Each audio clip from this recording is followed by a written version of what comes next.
시청자 여러분 안녕하십니까? VOA 뉴스투데이 시작합니다. 미국 국무부가 중국과 러시아 군용기의 한국 방공식별구역 카디즈 진입을 도발적이라고 비판했습니다. 미국의 전문가들은 중국과 러시아가 영내 미국 동맹의 균열을 겨냥한 것으로 풀이하며 동맹국 간 정보 공유 등 공동 대처가 필요하다고 제언했습니다. 첫 소식 김동현 기자가 보도합니다. 미국 국무부는 중국과 러시아 군용기가 대규모로 한반도 주변에서 연합훈련을 벌인 데 대해 단호한 입장을 밝혔습니다.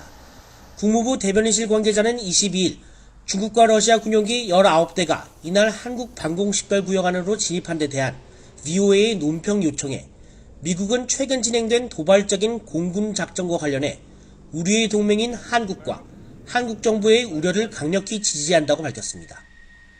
이어 미국은 이번 사건에 대해 한국과 긴밀히 조율하면서 상황을 계속 주시하고 있다면서 지역을 불안정하게 만드는 시도를 막을 것이라고 강조했습니다. 그러면서 동맹에 대한 미국의 방어 공약은 철통 같다는 기존의 입장을 재확인했습니다.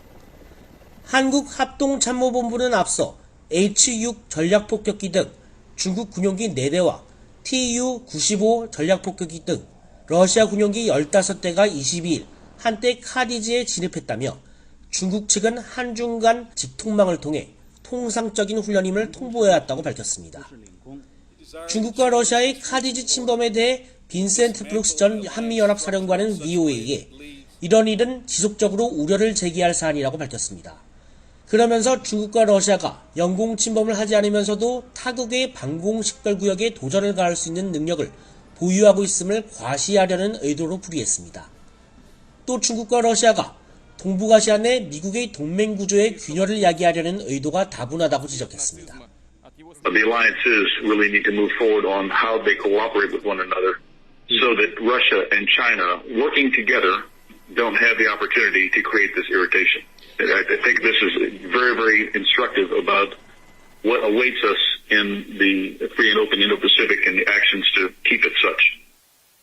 월러스 그렉슨 전 국방부 아시아 태평양 담당 차관보는 러시아와 중국이 공통의 전략적 목적에 따라 충분히 함께 움직일 수 있으며 이번 방공식별구역 침범이 그 대표적 사례라고 말했습니다.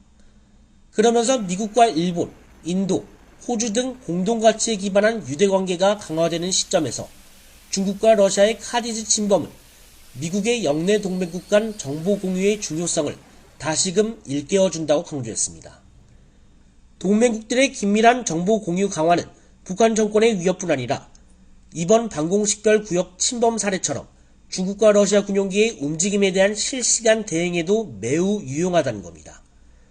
미국의 군사 전문가인 브루스 베넷 랜드 연구소 선임 연구원은 중국과 러시아 군용기의 합동 비행 훈련을 실행하기 위해서는 양국 간 사전 조율이 필요하다는 점을 지적했습니다. 그러면서 합동 비행은 전술적 차원의 움직임이지만 사전 비행 경로에 대한 조율 등이 필요하다는 점에서 중러 당국 간 모종의 의사소통 기구가 작동하고 있을 가능성이 있다며 의구심을 나타냈습니다. VOA 뉴스 김동현입니다. 엘리엇 엥겔 미국 하원 외교위원장이 한국의 대북전단 금지법과 관련해 북한 인권 증진이라는 공동의 목표를 희생해서는 안 된다고 밝혔습니다. 엥겔 위원장은 23일 VOA에 남북 외교와 신뢰 구축 노력의 중요성을 인정하지만 이것이 북한의 인권 증진이라는 공동의 목표까지 희생하며 이루어져야 할 사안으로 보지 않는다고 말했습니다. 이어 대북전단 금지법의 결과로 발생할 수 있는 모든 문제를 해결하기 위해 한국 측과 협력하기를 고대한다고 덧붙였습니다. 엥겔 위원장은 특히 미국은 북한 같은 폐쇄 국가에 사는 주민들에게 편견 없는 뉴스와 정보를 전달하는 활동을 지원해왔다며 미국 의회가 2년 전 채택한 북한 인권 재승인법이 명시한 대북정보 유입 노력을 언급했습니다. 그러면서 이 법은 USB 드라이브와 SD 카드 등 다양한 수단을 통해 북한 주민들에게 편견 없는 정보를 제공하도록 승인했다고 강조했습니다. 로버트 킹 전 국무부 북한 인권 특사는 논란이 커지고 있는 한국의 대북전단 금지법이 외교 문제를 일으킬 것이라고 전망했습니다. 킹 전 특사는 22일 미국 전략국제문제연구소 기고문에서 한국의 동맹들이 이 법에 대해 우려의 목소리를 강하게 내고 있으며 특히 표현의 자유를 강조해온 미국이 가장 강력히 비난하고 있다고 밝혔습니다.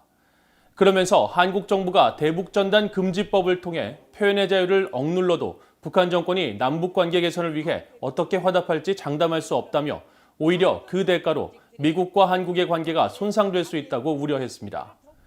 킹 전 특사는 23일 VOA에 대북전단 문제가 한국 국내 정치의 문제이지만 동시에 큰 틀의 국제 정치에도 파장을 일으키고 있다며 이런 접근은 북한과 외부 세계의 관계 형성에도 부정적 영향을 준다고 지적했습니다. 북한이 2달 연속 사상 최저 수준의 대중무역액을 기록했습니다. 10월에 이어 11월에도 북한의 대중무역 총액이 100만 달러대를 벗어나지 못한 건데 북한 남포항에는 컨테이너들이 수개월째 같은 자리를 지키는 모습이 관측됐습니다. 함지하 기자가 보도합니다. 중국 해관총서가 23일 공개한 11월 북중 무역 총액은 단 127만 3천 달러입니다. 전달인 10월에 기록했던 역대 월간 최저 무역 총액 165만 9천 달러보다도 약 40만 달러가 더 줄면서 역대 최저 기록을 갱신한 것은 물론 100만 달러대마저 위협하는 수준으로 떨어진 겁니다. 지난달과 마찬가지로 11월 북한의 대중무역은 수입보단 수출이 더 많았습니다. 해관총서 자료를 보면 북한의 11월 대중수입액은 전달보다 약 41% 감소한 14만 8천 달러였으며 북한의 대중수출액은 전달보다 약 30만 달러 줄어든 112만 5천 달러였습니다. 이 같은 상황이 12월에도 계속된다면 북한의 2020년 대중무역 총액 또한 20년 전 수준으로 후퇴할 것으로 전망됩니다. 올해 1월부터 11월까지 북한의 대중무역 총액은 5억 3,411만 달러로 지난해 같은 기간에 25억 1천만 달러와 2018년에 21억 8천만 달러 그리고 제재 이전에 51억 9천만 달러에 비해 최대 10분의 1 수준에 불과합니다. 이처럼 북한의 무역액이 유례없는 수준으로 하락한 건 신종 코로나 바이러스 사태 이후 북한 당국의 국경 봉쇄 조치 때문으로 풀이됩니다. 그러나 북한과 마찬가지로 중국과 국경을 맞대거나 또 국경 간 통행을 제한하는 등의 강도 높은 방역 조치를 취한 다른 나라들에 비해 북한의 대중무역액 감소폭이 월등히 높다는 점은 주목되는 부분입니다. 중국 해관총서의 11월 무역 자료에는 중국과 다른 나라들의 증감률이 전년도보다 평균 0.6% 오른 것으로 나타나 있습니다. 반면 북한은 전년도 대비 마이너스 78.7%, 즉 80% 가까이 감소해 다른 나라들과 큰 차이를 보였습니다. Throughout the year, there's been less and less and less trade. A combination of the sanctions, the UN sanctions over their nuclear program, plus these pandemic closures along the North Korean border. The sanctions don't prohibit all trade, and yet virtually all trade is stopped. 이런 가운데 북한의 수출입이 사실상 중단된 정황이 최근 촬영된 위성사진에서도 일부 확인됐습니다. 지난해 12월 촬영된 플래닛랩스의 위성사진에는 남포항 야적장의 컨테이너 수가 지속적으로 변화하고 이에 따라 야적장이 텅 빈 경우도 관측된 반면 이달 12월 사진에는 컨테이너가 줄곧 가득한 모습입니다.